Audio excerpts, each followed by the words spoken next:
Hi, my name's Erin, and I'm the host of Resilient Voices. Thank you so much for joining me again today.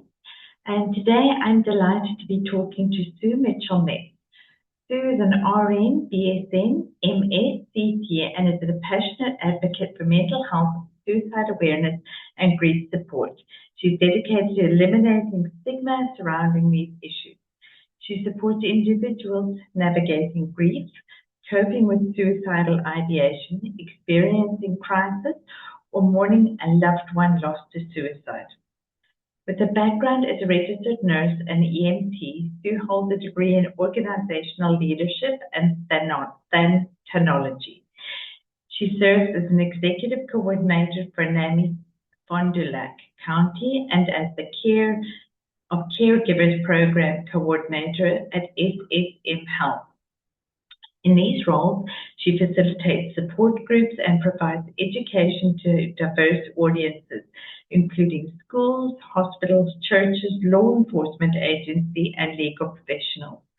Additionally, she shares her expertise and personal journey through public speaking engagements, and as well as radio and television interviews.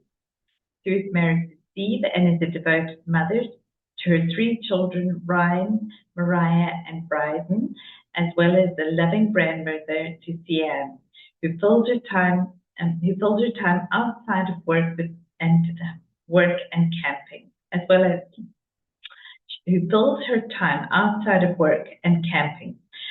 As a survivor of suicidal loss, Sue honors the memory of her son Ryan through her advocacy and commitment to helping others. Without further ado, let's welcome Sue. So this is lovely Sue, and welcome Sue. Thank you so much for joining us again. Well, joining us today. I've read your bio, and your advocacy for mental health and suicide awareness are deeply personal issues.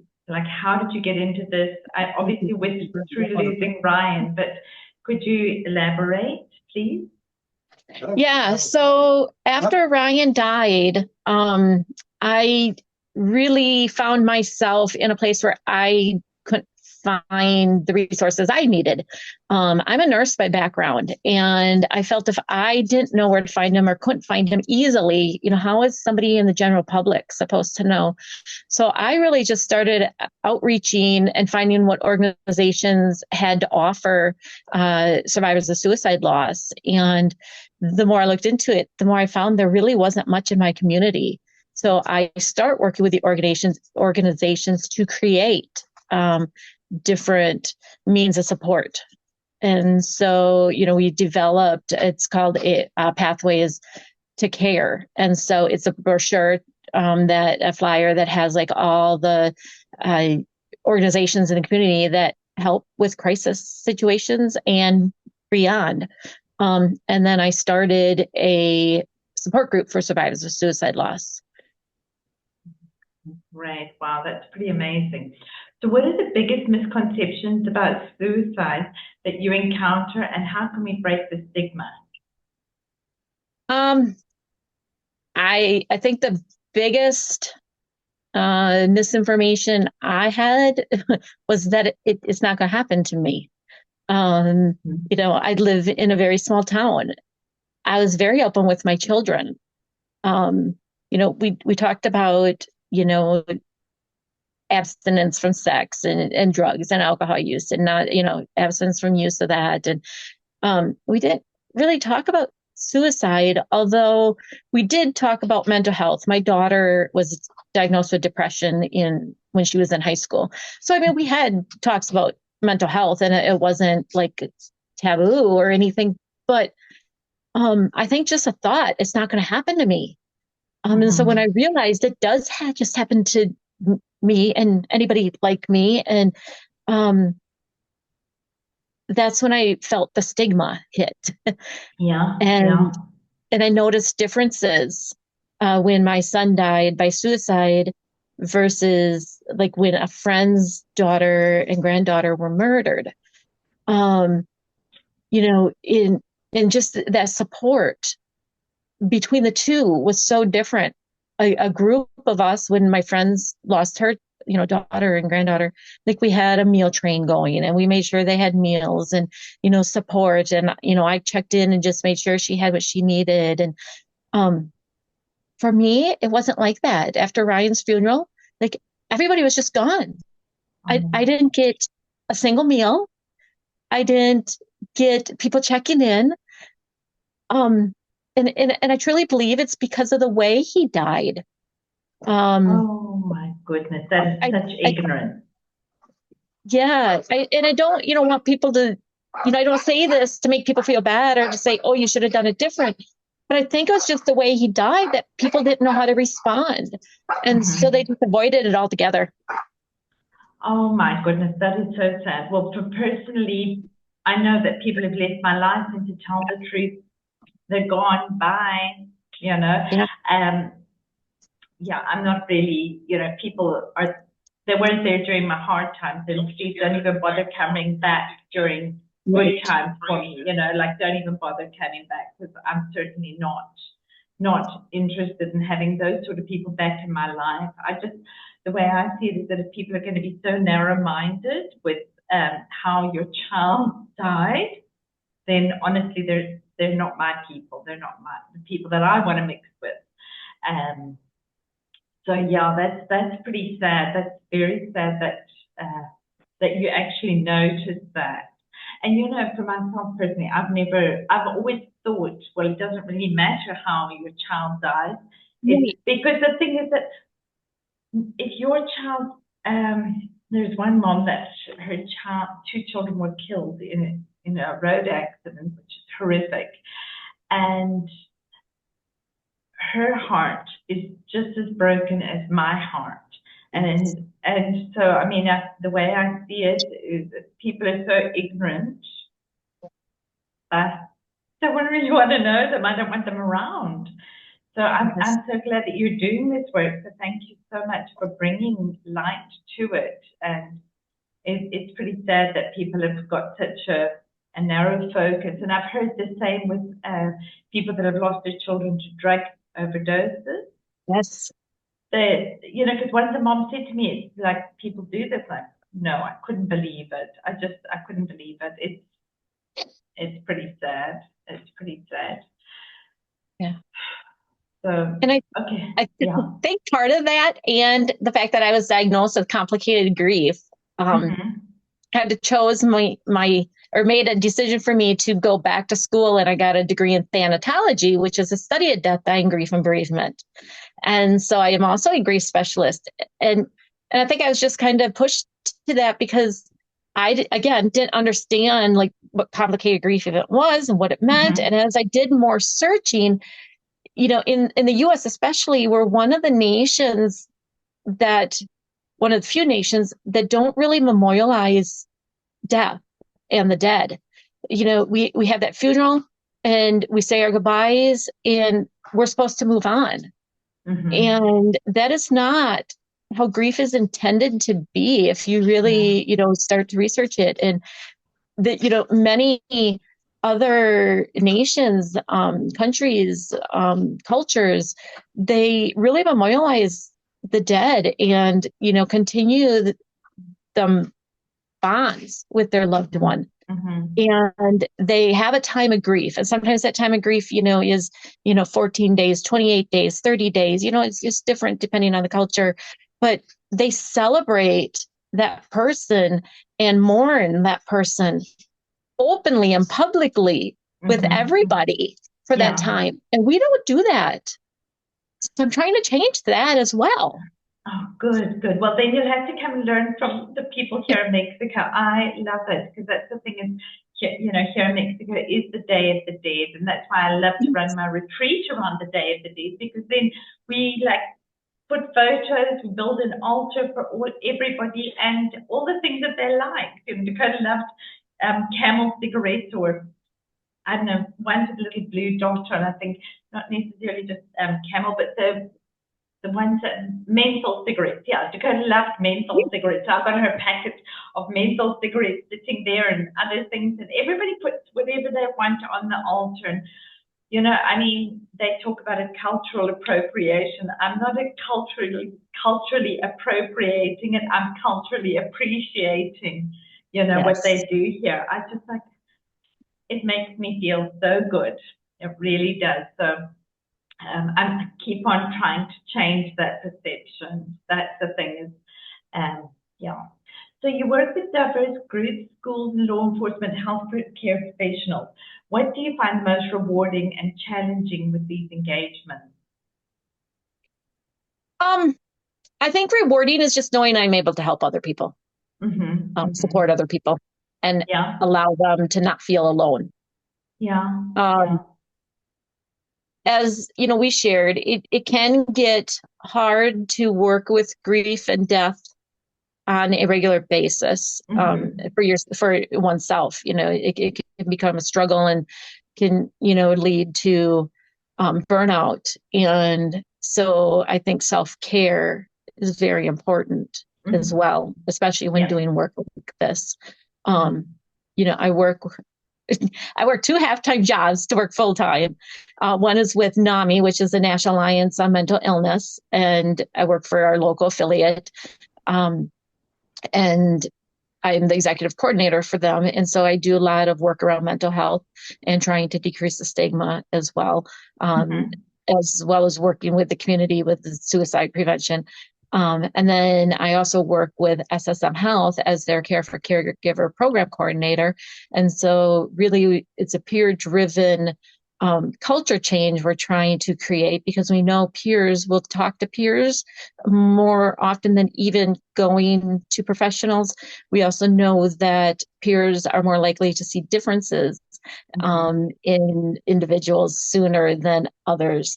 And so it's really a peer-driven culture to provide psychological safety in the workplace. And I'm currently creating a program for suicide prevention, because we are seeing, especially since COVID, but even before, increase in suicide deaths among healthcare workers and professionals. And so, you know, we're seeing it even within our organization. And so we want to open up that line of communication and provide that safe environment where people feel comfortable talking about mental health and suicidal ideation, so we can maybe prevent suicide before it happens. A couple statistics I want to just kind of share here, which really are interesting. And I often share this when I do presentations, is we know that 90% of people who die by suicide have a mental illness, diagnosed or undiagnosed. They feel that as 90% of people have mental illness. They also know that 90% of people who attempt suicide but do not die by suicide and receive proper treatment do not go on to attempt again.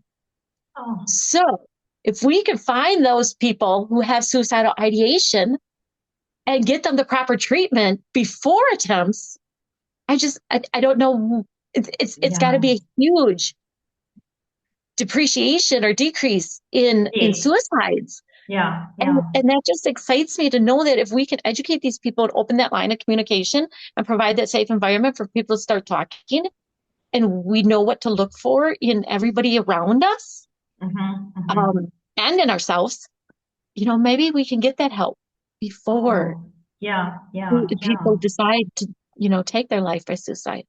Gosh, that's, well, first of all, tell us a little bit about Ryan, please. So Ryan, oh my gosh, he was 30 years old. He was just a character. He was the type of person that if he walked in a room full of strangers, he left being a friend with every one of them. He was outspoken, outgoing, always had a smile on his face, loved helping individuals. From the time he was little, he wanted to be a truck driver. And because his Uncle Bob was a truck driver, and start taking him in the truck as soon as he was potty trained. So he was truck driving. He had a beautiful daughter that he left behind. He actually had full custody and placement of her. She was his life. He would do anything for her. And, you know, I talked about my daughter having history of depression, and we talked about that. But my son Ryan didn't have a diagnosed mental illness. As far as we knew, he was happy with his life. Like I said, he had a job he loved. He had a daughter he loved. Because he actually never was married, I had to take care of everything after he died, and he was, not behind in money. He like, we couldn't find really any reason behind his decision.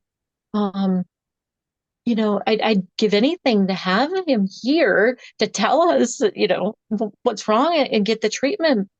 But, having that continued bonds with him, knowing he'd be proud of everything we do, I think that, we continue to have the strength he had when he was here to live the life he wanted to live.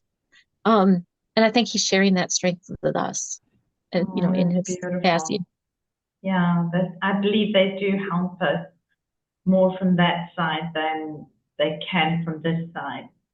Yeah. Okay, so please, just briefly, because we're running out of time, but if you can maybe give us 2 things to look for to say, is this person is suicidal or suicidal ideation without telling us? Please just give us a couple of things. The first thing is, we want to create a sense of hope for that individual, because what really most people who decide to take their life, it's because they feel hopeless, like there's just nothing left. So creating hope and creating space with that person, creating that relationship. So being comfortable and talking with that person. And it can be as simple as, I noticed you're kind of down the last couple of days. Can you tell me what's going on? And just let them talk. And most of the time, they're going to talk more than you. You're just there to listen. And find out their why. What keeps them going? What's important in their life? What have they relied on for support in the past when things got tough? Who are their go-to people? And engage them and, remind them that they have these people, and see if they'll let you reach out to them and connect them. And if not, 988 is a great resource. Call 988. And it doesn't even have to be in a crisis situation. This can just be even, behavioral health or just thoughts of suicide, and you just don't know where to go for help. Call 988. They can get you the resources and the help in your community. No, that's great. Thank you so much. I'm sorry we have to wind up. I feel I could talk to you a lot more. If we can maybe make another time. I feel that you've got so much more to share, please, Sue. So I will put all your links where the people can find you, but if you just want to mention them now, where can people find you, please let us know. Yes. Yeah, so my email is survivorsofsuicideloss988@gmail.com. Otherwise, even at NAMI, a little easier email to remember is info@nami.org. Okay, and what about Facebook, Instagram, any of those? Facebook. Okay. Facebook's the only thing I do. And it's Sue Mitchell Metz is my name on there. Yeah. I don't do anything else. Okay, yeah, you're busy enough doing the real business. So yeah, I appreciate that. What is your one self-care non-negotiable that you do, please? So my self-care is like knowing, the biggest thing, like after Ryan died, I started having panic attacks. And so now knowing and sensing that I have that anxiety, that I'm holding that anxiety, I start to tense up, my muscles get stiff. So I know like it's time to spend with Ryan. And so I, just take things at him and hold him and talk with him, share with him. But before that happens, to try to even prevent from getting there, is being in nature. I love to just be outside, have the sun on my face, even in the, cold weather. If I can be by windows that have a lot of sunshine, you can kind of see one behind me.